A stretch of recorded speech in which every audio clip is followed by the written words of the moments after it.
Hello again, everybody. My name is John D. Healy. I do a podcast. It's called It's Good to Talk. People know me because I produced this book for my friend Tony McGurn, and that's how it all started. It's about his life story since 1941 up to a few years ago. It's also on audio. You can get it on this podcast too, and you can buy it on Amazon as well. A few naughty bits in it, so be careful. You want to put confessions.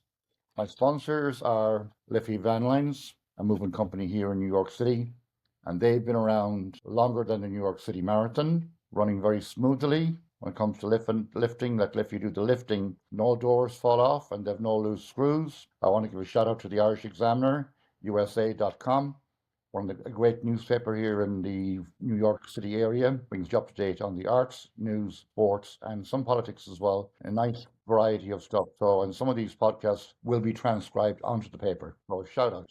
I always have a guest on. They're always interesting, and today is no exception. He has been on before wearing a different hat. He's back today wearing another hat. My guest today is Michael Moran. He was on with real estate because he's a top real estate broker here in New York. But today I want to get into the whole topic of electric cars because I don't know much about electric cars. Michael, good to Hi, have you. John. John D. Healy. It's good to talk. It's good to talk. Right. I appreciate you inviting me back. I think this is my third time. And It today, you're is. right. It's a whole different topic. Right. Yeah. Yeah. So I'm a passionate car person. I love cars. I have my entire life. And actually, back in 1983 or 84, my dad bought an electric car for him to drive down to the bus stop to go into Manhattan from our house. And it was a funny little piece of crap, actually, and it looked like a little wedge of cheese. It was bright orange and it smelled like a burnt up golf cart. But the future has seen something completely different from that. And just a few months ago, Motor Trend Car Magazine had their cover of their monthly. I think it was maybe September, and it said the future is here.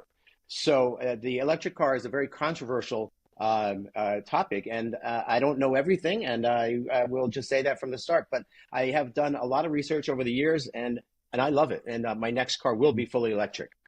Okay. Well, Yeah. let's start for someone like myself, the basics.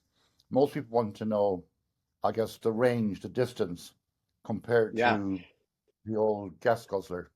Yeah, so it's really interesting, and it changes, and the technology is changing so quickly that it used to be 30 or 40 miles, and now the number one range in length of miles is about 515, and that's from a Wow. Lucid. But typically speaking, it's around anywhere from 2 to 300 miles, and a lot of people, that's one of the big questions. They say, "Oh, I can't. The range is not long enough for me to go from here to there every day."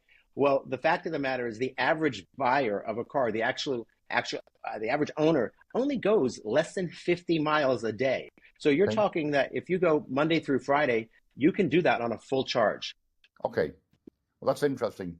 So I'm getting to that as well because I did a podcast here 2 weeks ago about predictions for the year ahead. And last year, I think you were on with me at one show where we both predicted inflation coming down from 8%. Now it's about 3.4, 3.5. The oil is still down at 73. I did mention on my last podcast about the difficulties in the Red Sea, that may cause some difficulties for the price of oil due to the logistics. But going forward, I think the price of oil will come down further due to the electric car because there will be less demand for gas. And that can only be good for the consumer as well. So talk to us a little bit about the cost of charging, if that's a good question. It's a great question. And again, this is something that is a very big controversial talk. The fact of the matter is to own an electric car is about half of the cost to run it than a gas powered car. So it's about half on an annual basis. So it's really something to be considered, as a great option. And with the added length of the range, there's really no reason that we can't all go electric within the next few years. And that's really where this is going. Right, okay, I got you on that one. I was reading something briefly as well that I think the government here, that they're giving like, I think $5,000, I think, So to, actually, right now, the government is doing about $7,500 for a new car as a tax credit. And for the first time ever, our government has now just put in a $4,000 for a pre-owned one. So if you go to your dealership and you buy a 3-year-old car or even a year-old, it doesn't matter, you're going to get $4,000 credit, which is really a great incentive. That's a very good incentive. And as Yeah. people probably know me because I was born in Ireland, so I have a great interest in what goes on in Europe. And I was see today that in Germany, they have reduced the price of electric cars by about €5,000, whatever that is in dollars, probably around, I don't know, €5,000 anyway. And also China, can never forget about China because they're important in the world of commerce. And they are also reducing the price of cars, the equivalent again of $5,000, €5,000. So clearly, if Germany and China are creating incentives, they're definitely looking to the future, just to paraphrase yourself. So tell me about the cost of buying a car. So, Well, it used to be that it was a lot more expensive. And I'm talking about a fully electric EV. Okay. There are different classifications. There's the plug-in hybrid. There's, which is like, for example, a Prius or they make that, but now the Prius also is a fully electric. So they range anywhere. I think the cheapest one is the Chevy Bolt, which is about $22,000. And then they go up to probably about $150,000. So there's something in everybody's price point. right. And because every manufacturer is now offering different options, Mm, for around $35,000 or so, you can get into a very nice right, mid-level, like a Toyota Camry or the Kia right, EV6, which is about 40,000. right. Um, and and the best thing is now that we have so many options, the infrastructure has been increased. So we are now, I think New York City has 10,000 chargers just in New York City alone, if I'm not mistaken, in the 5 boroughs. That's amazing. That is amazing. Yeah, I was about to ask you that question, Leslie.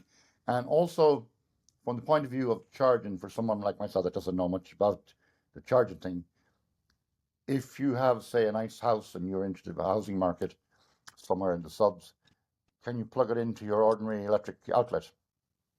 Yeah, actually, that is one of the big controversial questions, the myth that you need a special charger or that you might run out of juice. It's simple. You can plug it into your toaster's outlet in your kitchen if you want to with an extension cord. I'll tell you that we rented, when we went to Tulsa back in March of last year, I rented a Tesla in Tulsa. And Right. I thought that it was going to be a little bit more challenging than Mm, a gasoline powered car. I plugged it right into the parking lot every single night with the standard charge. It takes a little bit longer to charge, okay. but it was easy. And then of course you have the superchargers, which you can go to at any gas station, any Right. Walmart, any Okay. Target. Pretty much every hotel has one, and that Right. charges them on average about you with a lot of the newer ones in 18 minutes. You can go to an 80% charge. Well, while you 18 have minutes. You while you know, have coffee, yeah. yeah, Or you get coffee, restroom, and no. all. We drove recently. We drove from Tulsa to New York, not in Okay. an electric car, but every single gas station had a power charging. So Okay. you go to the restroom, you get a snack, a cigarette, don't smoke, and then you're good to go. Good to go. And the headquarters for, you mentioned Tesla, the headquarters for Tesla is in Austin, Texas, and everything seems to be happening there. Some friends moved to there, JP and Ashling. Hi, Yeah. JP. Hi, Ashling. I hope you're doing good over there, and you're always welcome back to New York City because when you leave New York City, you're going fucking nowhere. So welcome back to New York when you come back. I did have Michael Moran on here before talking about real estate and the New York market in terms of condos and co-ops and all that. And we might chat on that a little bit in a moment. But going back to, I guess, the electric car again, because my guest is Michael Moran. Today he's wearing a different hat, car expert. The prototype went back, I think, to the DeLorean, which was manufactured in Belfast, I think around 1978. And it was Back to the Future, I think they called it. I think it featured in a movie. And the stainless steel, and it had the strange doors that opened. I think they were called wing hole doors. Gull wing, gull wing. Gull-wing. Okay, thank you for correcting me. I like to Yeah, be correct. Gull it's wing good to talk. doors, yeah. And that was one thing. That was one feature I wasn't a big fan of. I guess because I'm clumsy and awkward. And if you have long hands or short hands, I'm like trying to reach to where the bloody door handle is. I'm like that most days, anyways. But yeah, but so went back to John DeLorean, and unfortunately they went wallop in Belfast. But then again, so the Titanic was built in Belfast, and look what happened that. But coming right They back both to sank. yourself again, and but they both sank. They both went bankrupt, anyways, and well, in one shape or form, they both sank just Yeah. right financially. So going back to where we were, like coming back again to the price of oil. I mentioned last week when I did the predictions. I did predictions for all the elections in the world. There was an election in Taiwan last week. There was an election in Guatemala. We know what's going to happen in Russia. If you want to put money on Putin, your money is guaranteed, of course, but you won't get much money back for your money with petty power. And there's elections coming up all over the world, China too, and Bangladesh. Half the world is going to have elections this year. And I made my predictions for November for the United States of America, and I will not repeat myself today because I don't want to jinx myself. But I did say we'd have a woman in the White House, and it's good to have a woman around any house. But coming back to our topic, Michael, the electric car, the future you think is the electric car? Yeah, there's no question, and it's here today. Just for a comparable number, in 2011, there were 17,000 either electric or hybrid cars on the road. Today, there are, just last year, we sold 6 million, okay? 6 million Okay. electric cars. That's incredible. There's Hmm. over 100 different options just in America alone. And it's here. It's here right now.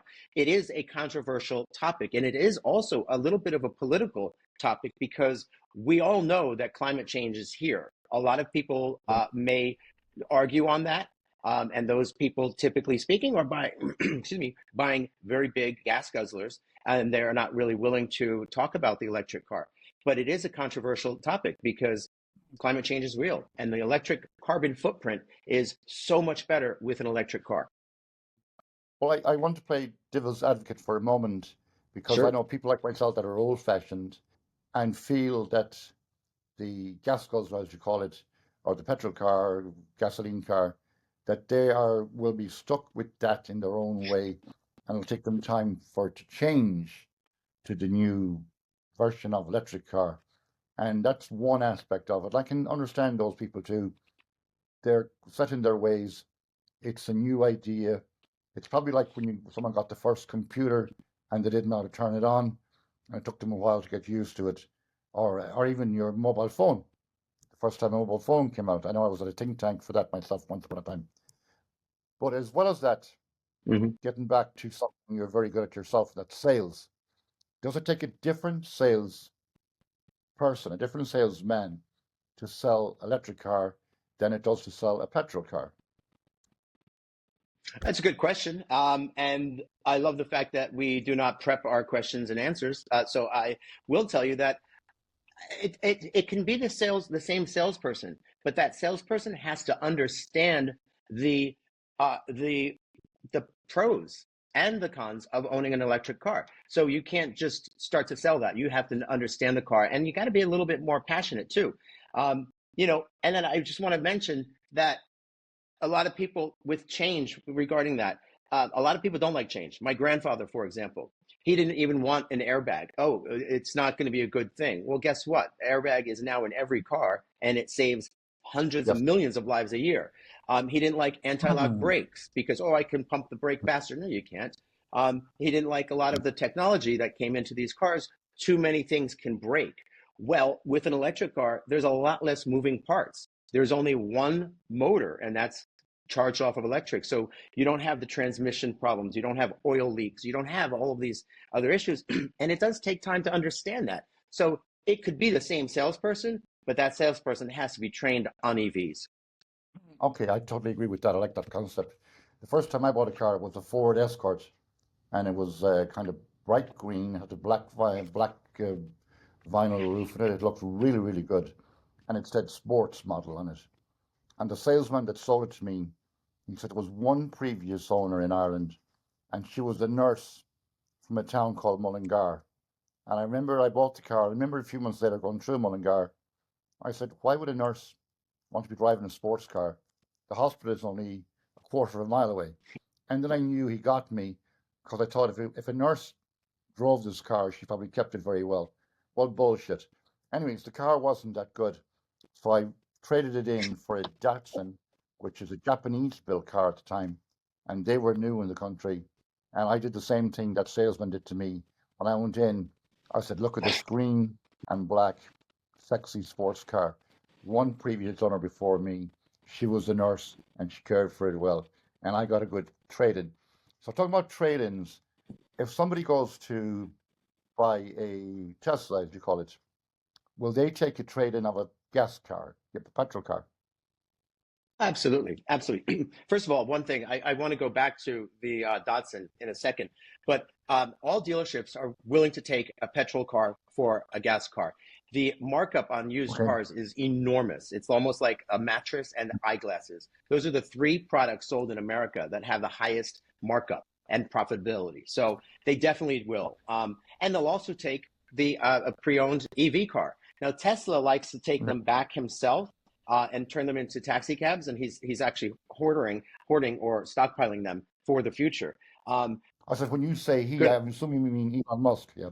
Elon Musk, yeah, he's also a controversial person. Some people love him, some people don't like him, and That's okay. we can talk about that at a later date. But back when Datsun was coming out with their sports car, they hired this German marketing company, and they said to them, look, we're coming out with a Japanese car. It's going to be a sports car. It's going to compete with Corvette, Jaguar, Porsche. We need a really great name. So the German guy says, when do you need this name by? And they said, tomorrow. He goes, Datsun? That's it. Okay, I like that joke. That's a joke. Datsun? That's Yeah, really yeah. good. I got the joke too. I'm not too It's slow good here. to talk. Oh, Yeah. speaking of German built cars, I mean the Volkswagen built designed apparently by Hitler. Well, Hitler said he designed it. I assume his engineers designed it, and he just stuck his name on it. Just like if I distilled vodka and called it Donald Duck vodka, and it mightn't sound so good. But anyways, Hitler got the credit for the Volkswagen The known as the VW people's car. Beetle, yeah, the Kind VW of a Beetle was actually was created by Volkswagen, and Hitler took over their power plants to confiscate everything and make them into war cars. Yeah, okay, so I'm right on that one. Yeah. Yeah, but they were the people's car, and they were. I like the design of the Beetle, and that comes back to what I guess close to where we are with our minds thinking of like the engineering aspect of aerodynamics. So that comes back again to, I suppose, fuel efficiency and weight, I guess. hmm Not talking about my weight, but the weight of the car and noise. I guess those are things that factor in to, but those things have always factored in even to the petrol car anyways, but probably yeah, more so now with the electric car because there's less components. So it should be way lighter, I guess, but it still has to be solid. So the chassis yes. has to be solid. Exactly. And a lot of the companies are taking their own previous models or chassis and using that same. However, there's actually more interior space because the engine is so much smaller, and you also don't need the transmission going through the entire bottom of the car. There's more legroom. A Okay. misconception is that only sedans are available, but that's not true anymore. There are SUVs, there are convertibles. They come in all shapes and sizes. They're even coming out with tractor trailers that are going to be electric. Volvo and Tesla are both introducing them this year. Yeah. So that is going to be changing, which is also great because that's going to reduce the price of our common products that we buy that are Okay. being shipped around the country. Okay, that's interesting. Groceries. Yeah. I if he would be interested in that. Well, to play devil's advocate again, because my listeners like me when I do this, or they tell me they like me anyway, and I believe them, is like recently with the, especially in Chicago with the cold freezing weather, they they had a few battery issues, but that might have been more exaggerated or inflated than what it was. Do you know anything about that? Yeah. Or So yeah, so the fact of the matter is, the batteries don't last as long in the very cold climate, but we don't really have very cold climate for all year.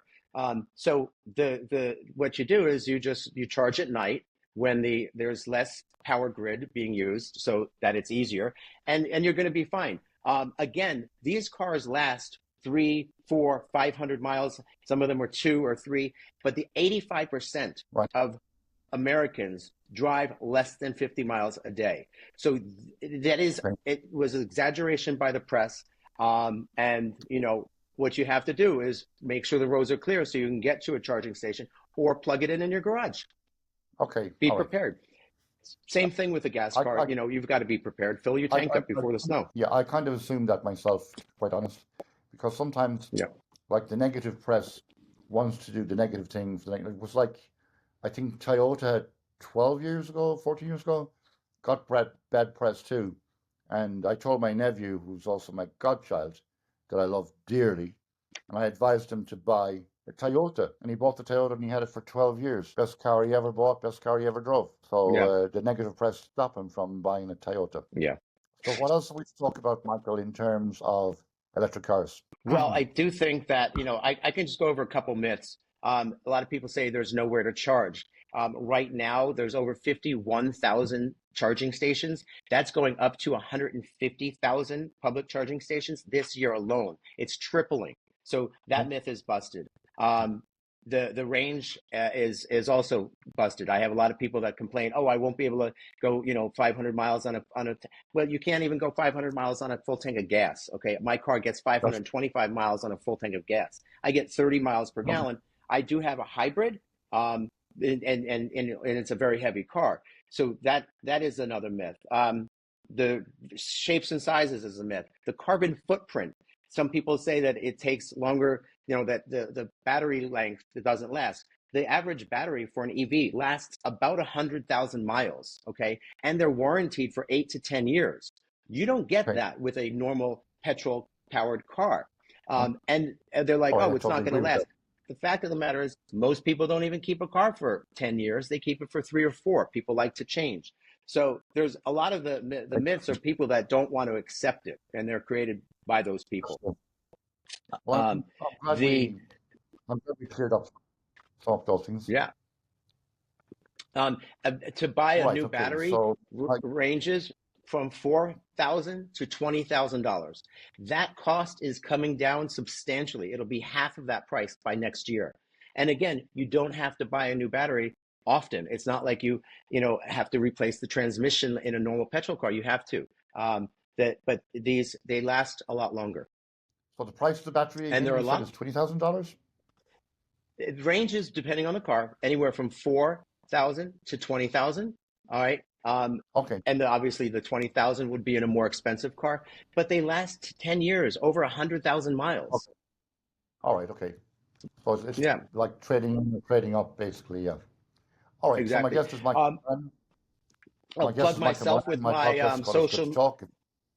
Yeah, and if I can, James, John D. Healy, it is good to talk. Always good to talk with you. And now I use that as one of my taglines all the time. It's good to talk. You should get royalties. I'll buy you a Guinness later. But I'll plug myself, Michael Manhattan Moran, on all social media. That's Michael Manhattan Moran. Find me, like me, and it's always good to talk, John. It's good to talk, and I will have you back again. My guest, Michael Moran, it's good to talk on this podcast. I will have you back again soon because I want to get back to talking Great. about. A lot of people have been chatting about the real estate and the condos and co-ops, and on the next time we're back, we're going to talk about commercial real estate, which is a hot topic at the moment in Manhattan, with a lot of vacancies in office space and commercial space, and yet demand for common real estate, the apartments, condos, and co-ops. So we'll come back to that topic in a few weeks, I guess. Yeah, we'll let the dust Great. Love settle to in do the that. meantime. Yeah. Great to have you back again. You're always welcome back, of course. And for now, I'm going to say goodbye to my friends. And I usually sign out in Gaeilge or Scéalge. I want to say goodbye to Paddy McCarthy of the Irish Examiner, USA.com. And we say Slán Abhaile, which means safely home. Nice if you're driving. And I say Scéal, which means a story. Agus Scéal eile means another story.